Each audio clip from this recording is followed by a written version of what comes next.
Hello guys, for today's video, ayan, nagsundo ako kay Batang Makulit at pumunta na rin ako ng Talipapa, bumili na ako ng pang-ulam namin.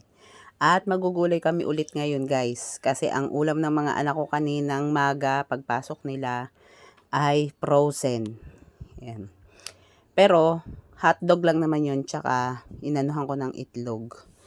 Ayan. Pero, syempre yung hotdog, frozen pa rin yun, kaya ngayong gabi, magugulay uli kami katulad nung kagabi. Yan. Ay ngayon tanghalian at gabi. Yan, magugulay kami. Kasi yung niluto ko ngayon na pakbet, hanggang gabi na namin yun dahil ako lang naman ang kumain tsaka si Batang Makulit dahil dalawa lang naman kami ngayon dito sa bahay. Kaya yung niluto kong ulam ay pang gabi na namin yun guys. Kaya marami akong niluto. Kaya gulay sila ngayon. Puro gulay. Kasi frozen sila halos ilang araw sila. Magmula nung Monday, nag-frozen sila. Kaya ginawa ko na lang ganun. Pag uwi nila dito ng kakain sila ng gabi, hapunan, magugulay na lang kami para medyo balance sa ano. Mahirap kasi yung frozen. Kasi inop ko yung ref namin kasi para makamenos din kami sa kuryente kasi medyo mataas nga siya. Kaya, inop ko muna. Tsaka wala naman siya talagang laman.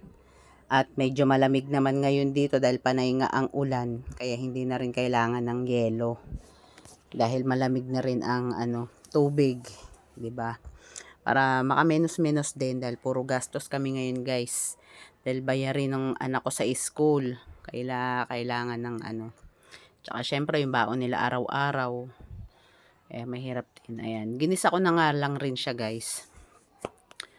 Ayan, sa bawang sibuyas, luya, nilagyan ko rin siya ng luya. At nilagyan ko siya ng kamatis.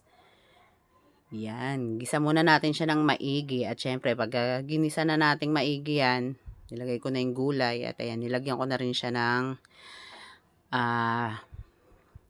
pampalasa. Ayan, nilagyan ko na siya ng Kagabi na gulay din kami. Nanghingi ako dun sa kapitbahay namin ng daming gulay.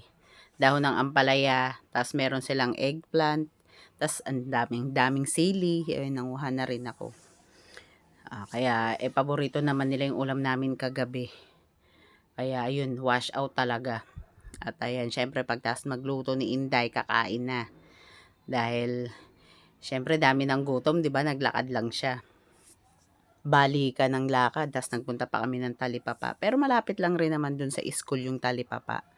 Kaya medyo exercise na rin.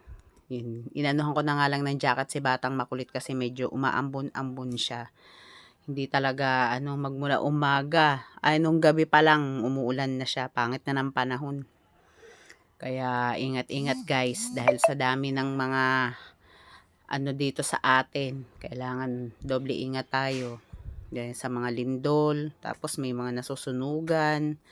Tas ayan, ulan init, kaya kailangan doble ingat tayo guys. At syempre kailangan natin ingatan din yung ating mga anak, lalo na yung mga maliliit. Dahil mahirap magkasakit, 'di ba?